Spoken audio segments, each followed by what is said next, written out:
मित्रों नमस्कार, आप है बसंत गुरु जी के साथ। मित्र, यदि मन को प्रसन्न रखना है, ऐसा कोई क्षण ना हो जिसमें मन प्रसन्न ना हो। 24 घंटे यदि आपने आपको मन को प्रसन्नता से भरना है, यदि हृदय को आनंदित रखना है और मस्तिष्क को प्रफुल्लित बनाए रखना है और हर कर्म में यदि जागरूकता चाहिए और हर कार्य में उत्साह बना रहे, यदि आप अपने जीवन में इस लक्ष्य को प्राप्त करना चाहते हो, इस टारगेट को प्राप्त करना चाहते हो, तो मित्र आपको गायत्री को समझना होगा। अपने जीवन में गायत्री की समझ को समझना होगा और जीवन में उसे उतारना होगा।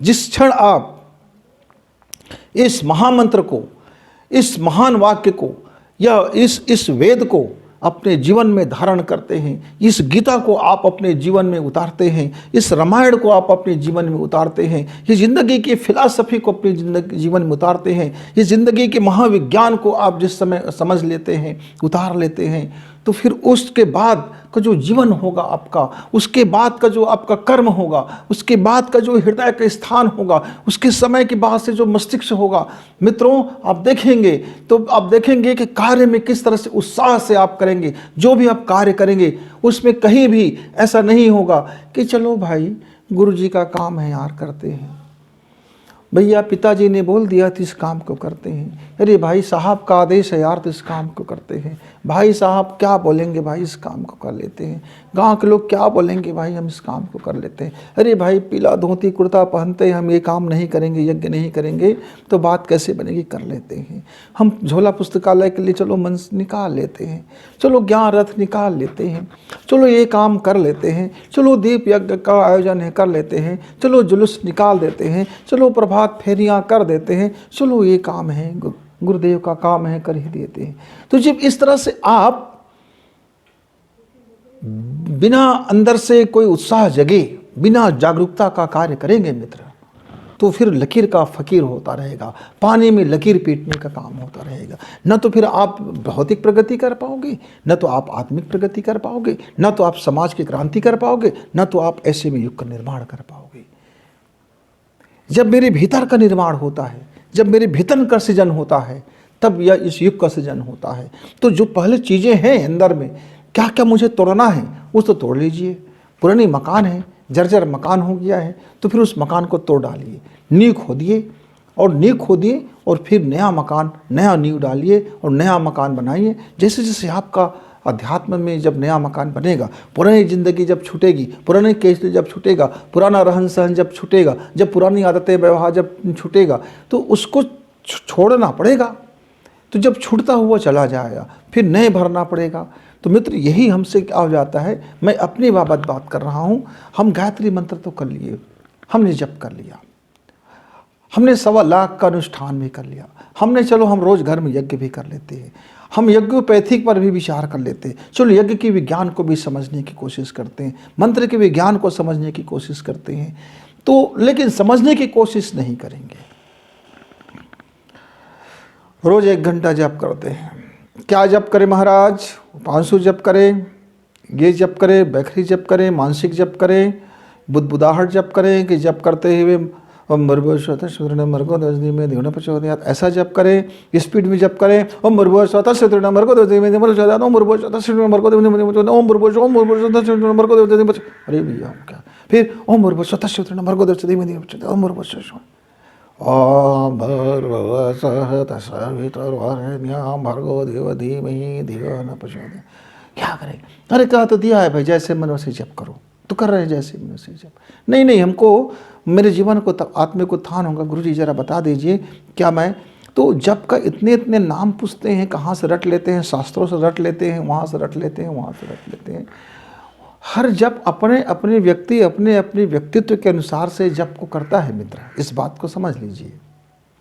हो सकता है कि मैं बोल करके जप करूँ तो मेरे जीवन में ध्यान उतारा है, हो सकता है कि मैं बिना बोले जप करूँ तो मेरे जीवन में ध्यान उतारा है, हो सकता है कि मैं बुद्ध जप करूँ तो ध्यान में उतर जाऊँ, हो सकता है कि मैं जप को एक नियम कायदे में करूँ तो मेरे ध्यान उतरेगा, हो सकता है कि मेरे एक साथी है जिसको सारे नियम कायदे अपनाता है। पहले नहाता है, नहा धो करके नए वस्त्र बदलता है, फिर पूजा कमरा में जाता है, साफ सफाई करता है, फूल पौधे सजाता है, माता जी को भी पूरी पूरी षोडश उपचार करता है। उसके बाद वो ध्यान करते हैं तो ध्यान में लग जाते हैं। वो उसकी अपनी चयन है, उसका अपना शैली है, उसमें ध्यान उतरने का उसका मार्ग है। तो आप किसी की मार्ग का अनुसरण ना करें, आप स्वयं के लिए अपनी मार्ग तैयार करें। देखो तो सही आपका मन किस में रमता है, देखो तो सही आपका हृदय किस में आनंदित होता है, देखो तो सही आपका मस्तिष्क किस में खिल जाता है, देखो तो सही आप किस तरह से जप करते हुए जागरूक बन जाते हो, देखिए तो सही आपका उत्साह कैसे कितने दिन तक बना रहता है। नहीं, नए नए उत्साह करते हैं, 2 दिन किया, 3 दिन किया, 4 दिन किया, उसके बाद उत्साह फुस हो जाता है, फिर जीवन में वही निरस्ता, वही ढर्रापन आ जाता है। तो मित्रों, ऐसे केवल मुझको दिखाने के लिए, आप किसी और को दिखाने के लिए, गुरु जी को बताने के लिए, गुरुदेव को बताने के लिए यदि आप जब करते हैं तो जरा तनिक विचार कीजिए, ठहरिए कि आप कहीं कोई ऐसा तो नहीं कर रहे हैं कि जो आपका मन ना चाहता हो, आपका हृदय ना चाहता हो, आपका मस्तिष्क बगावत करता हो, आपकी होश से भरने के बजाय आप पाखंड में उतरने चले जा रहे हो। तो थोड़ी सी ठहरिए। जिस मार्ग को गुरुदेव ने कहा कि आप पाखंड मत कीजिए तो आप मत कीजिए, नहीं होता है तो मत कीजिए, आपसे नहीं बनता है तो मत कीजिए, पर पाखंड से बचिए। गुरुदेव ने कह दिया पाखंड मत कीजिए तो मत कीजिए, लेकिन आप भी उसी में लग जाओगे तो कैसे बात बनेगा मित्र, कैसे बनेगा। तो मैं आपकी बाबत तो नहीं जानता, पर मैं अपनी बाबत जानता हूँ। मैं जब पहले गायत्री का जप करता था तब मुझे समझ नहीं था, फिर मैंने गायत्री मंत्र को समझना शुरू किया, तो गुरुदेव के सारे साहित्य को पढ़ना शुरू किया, अन्य साहित्यों को पढ़ना शुरू किया, कहानियाँ भी पढ़ना शुरू की, उपन्यास भी पढ़ना शुरू किया, फिर जीवन की कहानियों को पढ़ना शुरू किया, कर्तव्य की कहानियों को पढ़ना शुरू किया, और संसार में व्यवहारिक कहानियों को पढ़ना शुरू किया। मेरे ही आसपास में मेरे कितने गुरु हो रह जाते हैं, मेरे ही आसपास में मेरे हीरो रहते हैं, मेरे ही आसपास में मेरे प्रेरणा स्रोत रहते हैं, मेरे ही आसपास में मेरा सब। तो विज्ञान की समझ से फिर अपने कर्म को समझो। अब अर्थ में लग गए। मेरे एक मित्र था, उसने कहा कि गुरुजी गायत्री मंत्र का क्या अर्थ होता है, तो मैंने कह दिया गायत्री मंत्र का कुछ अर्थ नहीं होता। गायत्री मंत्र का क्या अर्थ होता है, जीवन है, जो जीवन है वही गायत्री मंत्र है। तो जीवन में जो आपकी चलेंगे, आपकी जो सांसें जो लेते हैं, जो आप मन से सोचते हैं, जो आप कर्म करते हैं, ये सब गायत्री मंत्र है। ये सबको जानने का एक तरीका है, उसको अनुशासित करने का तरीका है कि मेरा जीवन कैसा बने।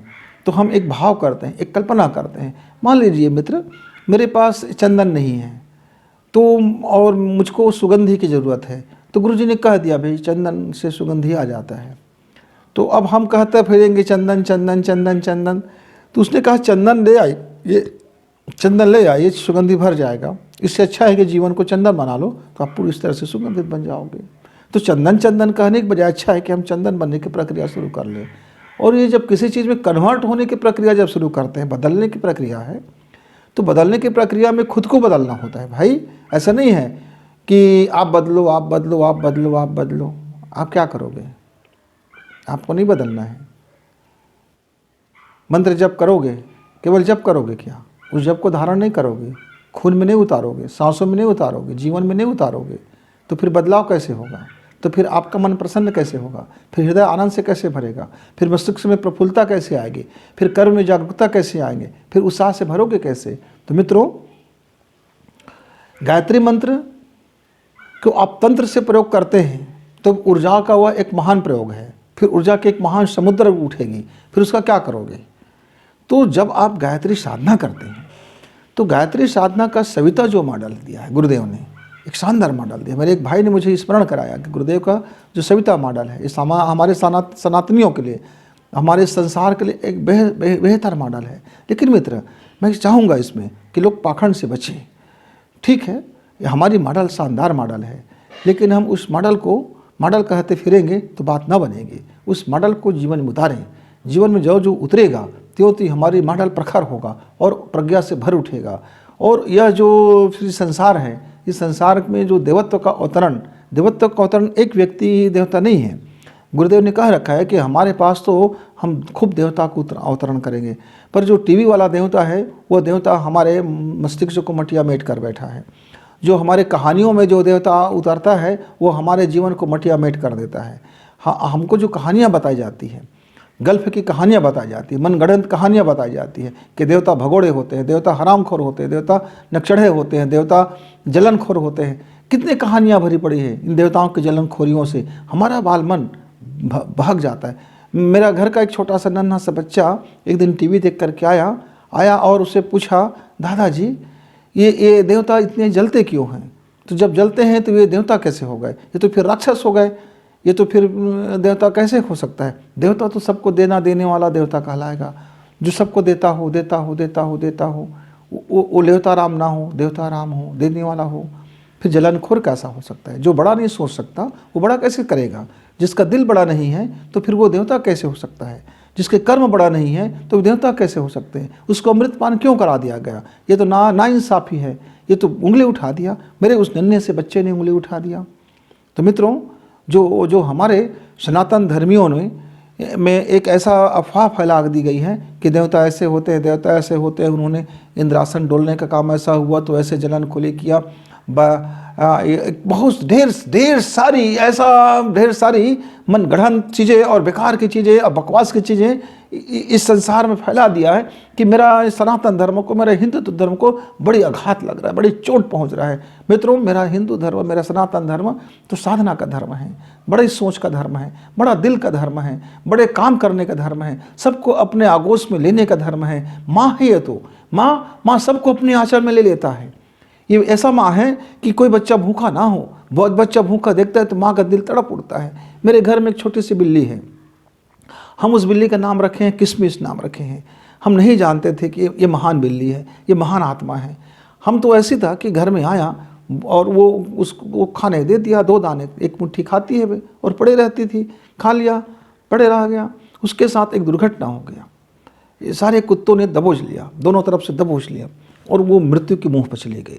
लेकिन अब स्वभाववश मनुष्य उसको बचाते हैं, बचा लिया, लेकिन हमने बचा करके सच किया कि बुरा किया नहीं मालूम। उसके सारे अंगों में इतने दांत गड़ चुके थे कि ऐसा लग रहा था कि इसका जीवन अब नहीं बच पाएगा, लेकिन ईश्वर की कृपा वो बच गया। मित्र, वो इतने देवता है कि मैं आपको क्या बताऊं। कोई भी बिल्ली भूखा ना रहे, कोई भी किसी भी माँ का बच्चा क्यों ना हो, उसके आसपास में जितने भी बच्चे आते हैं सबको वो दूध पिलाते हैं, सबको दुलारते हैं, सबको चाटते हैं, वो सबकी माँ बन जाता है। तो हम उसको अब किशमिश नहीं बोलते, हम उसको अब यशोदा मैया बोलते हैं ये महासोदा है। सबके बच्चों को गला लगा लेती है। कितने बिल्लियाँ आते हैं अपने बिल्ली को छोड़ देते हैं, उसका अपना दूध पिलाना बंद कर देती है अपने बच्चे को, और वो किशमिश के आगे छोड़ देती है। वो कुछ दिन के बाद उसको अपना बना लेते हैं, अपना ही बना लेते हैं, और जब चाहे तब उसके थन से दूध निकलने लगता है, इस थन से दूध निकलने लगता है। हम परेशान हो जाते हैं कि इतना, वो खुद परेशान हो जाती है, वो खाना पीना भी छोड़ देती है, लेकिन उन सारे बिल्लियों को वो गले लगा के चलती है। इतनी महान आत्मा है। तो उसको शरीर मिल गया बिल्ली का, लेकिन उसकी आत्मा तो महान है, उसका गुण तो महान है। वो बड़ा सोचती है, उनका दिल बड़ा है कि कोई बच्चा भूखा ना मर जाए। उसके स्तन से दूध निकलने लगता है। कितने दिन उनके खुद के बच्चे भी नहीं हैं, उनके वो बच्चे नुकसान हो जाते हैं, गर्भपात हो जाते हैं उनके, और वो इस तरह से दांत गड़ने के कारण उनका पेट भी बाहर निकल आया है, उनका जो अमाशय है वो बाहर निकल आया है। खूब का जीवन संकट में है, लेकिन अपना संकट भुला करके सबको गले लगा लेता है। मित्र, उनका मन प्रसन्न है, उनका हृदय प्रफुल्लित है, उनका मस्तिष्क प्रफुल्लित है, वो जागे हुए होश में जीवन जी रहे हैं, उनका कर्म उत्साह से भरा है तो वो पशु जात का है, तो वो बिल्ली जात का। क्या हम उनसे नहीं सीख सकते? क्या मेरा वो प्रेरणा नहीं बन सकता? क्या मेरा वो गुरु नहीं बन सकता जो कर्म से मुझे सिखाता है गायत्री मंत्र, अपने कर्म से मुझे सिखाता है? कभी मांस खाती नहीं है जात की बिल्ली, मुझे सिखाता है कि हम परिवर्तन कर सकते हैं, तो मानव क्यों नहीं कर सकता? मैं उन्हें जब भी देखता हूँ तो मुझे लगता है गुरुदेव ने मेरे सामने एक बात रख दिया, देखो यदि अंदर में क्रांति हो तो पशु भी अपने को देवत्व उठा ले, पशु भी अपने को देवता बना ले। फिर मनुष्य तो ऐसे बीच में खड़ा है, चाहे तो अपना को पशु बना ले, चाहे तो अपना को देवता बना ले। पर देवता का मतलब यहाँ वो नहीं है कि जो टीवी वाली देवता है, जो हमारी कथा कहानियों में जो देवता आती है, जो हमारे पंडित और पुरोहितों ने जो देवता को बना रखा है, और तांत्रिक साधना वाला भी नहीं है, हठ योगी वाला भी नहीं है। देवता तो माँ है, माँ को देवता कहते हैं। माँ जो सबका है, सबको गले लगा लेती है, उसके लिए कोई अछूत नहीं है, कोई त्याज्य नहीं है। है तो कृपा करती है माँ। माँ के लिए कोई ज़रूरी नहीं है कि आप उसको दोगे तभी वो कृपा करेंगे। माँ का कृपा, माँ की दया और माँ की ममता, ये तो देवता का गुण है मित्र। तो जिस क्षण आप अपने को गायत्री मंत्र को समझेंगे और जिस क्षण जीवन में उतारेंगे, यकीन करना, देख लेना, फिर आपका मन प्रसन्नता से ऐसा भरेगा कि कोई आपको अप्रसन्न न कर सकेगा, कोई आपको नाखुश न कर सकेगा। आपके हृदय में आनंद ही आनंद होगा, फिर आपको कोई दुखित ना कर सकेगा। आपके मस्तिष्क में प्रफुल्लता बने रहेंगे, कोई आपको क्षुधित ना कर सकेगा। आपके हर कार्य में होशपूर्वक कार्य करेंगे, जागरूक भरे कार्य करेंगे। फिर आप बेहोशी में कोई कार्य ना करोगे, और जब बेहोशी में कोई कार्य नहीं करोगे मित्र, तो आपके कार्य में उत्साह बना रहेगा। फिर जीवन में सफलता भी मिलेंगी, शानदारी भी होगा, और आपका हर शब्द मंत्र बन सकता है। एक कोई भी शब्द, बिल्ली का म्याऊं शब्द उसका मंत्र बन गया है। जब बिल्ली म्याऊं कहती है, उनके तमाम जो उनके खुद के बच्चे नहीं हैं, वो तमाम उनकी जो बच्चे हैं आकर के लिपट जाते, सबके सब पीने लग जाते हैं। मित्रों, जब वो एक देवता का धारण कर सकती है, जब उनके दिनों में जब वो देवत्व के गुण को अपना सकती है, तो हम तो मनुष्य है मित्र, हम तो मनुष्य है। कई मित्रों को लग सकता है कि गुरुजी आप यह क्या फेक की बातें कर रहे हो। मित्र, ये फेक की बातें नहीं है। आप देखना, मेरे घर में अभी ये बिल्ली है, खरगोश भी है, और मेरे घर में कुत्ते भी हैं, लेकिन मेरा घर का कुत्ता कमीना नहीं है। कुत्ता तो है पर वो कमीना नहीं है, कुत्ता तो है पर वो हरामखोर नहीं है तो कुत्ता। बिल्ली तो है पर वो अपने गुण में है। खरगोश भी थी, वह भी शांत थी। सब मिला जुला परिवार है, मेरा परिवार है। ये सब परिवार में रहते, मुझे सिखाते रहते हैं, अपने देवत्व को सिखाते रहते हैं। मेरे घर में चिड़िया भी चहकती है, वो भी देवत्व को सिखाते हैं। तो मित्रों, गायत्री मंत्र को सिर्फ हम शब्दों का मंत्र मान लेने से बड़ा गड़बड़ हो जाता है। गायत्री मंत्र जीवन की एक शैली है, सोचने का एक ढंग है, मस्तिष्क की कार्य करने की एक विधि है, और उसको शानदार करने के लिए इस मंत्र की उपासना और इस मंत्र की साधना, इस मंत्र की आराधना करने से मेरे जीवन की वो ग्रंथियाँ विकसित होती है, वो सोच विकसित होती है, वो दिल विकसित होता है, वो मस्तिष्क विकसित होता है। हम उसको होने दें, बीच में ना रोकें। हम गायत्री जब मंत्र करते हैं, ध्यान करते हैं, तो जीवन में बदलाव आता है, लेकिन हम बदलाव से डर जाते हैं। और हर क्रांति बदलाव लाता है, और हर बदलाव क्रांति बनता है। और लोग हमेशा बदलाव से डरे हैं, हमेशा बदलने को रोकना चाहते हैं। चाहे जीवन में बदलाव हो, समाज में बदलाव हो, घर में बदलाव हो, स्वयं में बदलाव हो, बदलाव से रोकना, प्रतिक्रिया देना, बदलाव को रोकने की सारी जद्दोजहद होता है। और यदि आप बदलाव को नहीं रोकते हैं तो फिर आप बदल जाते हैं। हम भी अपने जीवन में बहुत घटिया आदमी रहे हैं, हम भी अपने जीवन में कमीना आदमी रहे हैं, हम भी अपने जीवन में हरामखोरी आदमी रहे हैं, हम भी अपने जीवन में वो शराब तमाम खराबियों के साथ जीवन में जिए हैं मित्रों। लेकिन हमने अपने को बदलने दिया, हमने अपने विचार को बदलने दिया, हमने अपनी सोच को बदलने दिया, हमने अपने कर्म को बदलने दिया, हमने अपने मन को बदलने दिया। हम उस गायत्री मंत्र के साथ अपने को हम बदलने दिए। हम गंगा में जब कूद जाओ तो फिर आप बचने की कोशिश क्या करना, बहो। जब बहोगे तो बहते बहते जाओगे तो समुद्र में जाकर ही मिल जाओगे, बहते बहते जाओगे तो समुद्र में ही मिलोगे और गंगा ही बन जाओगे। लेकिन हम गंगा के किनारे किनारे दौड़ते लगाओगे और गंगा गंगा कहते रहोगे तो कभी जीवन में गंगा ना उतरेगी। गंगा को उतारना है तो गंगा में उतरना होगा। गायत्री मंत्र को साधना है तो गायत्री के जीवन में उतारना होगा, उतरने देना होगा, उसके साथ में बहना होगा, उसको में होश से जागना होगा। मित्रों, एक बार आप गायत्री को समझिए, कोशिश तो कीजिए। मंत्र जब भी कीजिए, ध्यान भी कीजिए, यज्ञ भी कीजिए, हवन भी कीजिए, जागरूक भी कीजिए, झोला पुस्तकाला भी चलाइए, ज्ञान रथ भी चलाइए, लोगों के गुरु जी का संदेश भी पहुँचाइए। लेकिन मेरे मित्र, ये झोला उठाने से पहले, शंखनाद करने से पहले और अपनी दुमदुमी बजाने से पहले, अपने झंडा गाड़ने से पहले जरा गायत्री को जीवन में उतरने दीजिए। जब आपका जीवन आप गायत्री में उतरेंगे तो आपका ये जीवन गायत्रीमय होता हुआ वो गुरुदेव खुद आपको अपने जीवन में वो सारे कार्य कराते हुए चले जाएंगे। तो अपने को अलग से बाउंड्री लाइन में मत रखिए, अपने को सीमा में मत बांधिए। अपने जीवन को मुक्त होने दीजिए, कर्म को मुक्त होने दीजिए, सोच को मुक्त होने दीजिए, हृदय को मुक्त होने दीजिए, अपने होश को मुक्त होने दीजिए। जैसे ही आप मुक्त होते हैं, बाउंड्री लाइन आप पार करते हैं, फिर जीवन में गायत्री उतरता है और फिर समझ में भी उतरता है। पहले समझ में उतरता है, फिर जीवन में उतरता है। पहले मुंह में गायत्री मंत्र चलता है, फिर मन में चलता है, फिर प्राण में चलता है, फिर हमारे चैतन्य में चलता है, और उसके बाद फिर आत्मामत हो जाता है। तब गायत्री मंत्र आत्मत हो जाए तो फिर आपका जीवन बदलने से रुक ना सकेगा मित्र।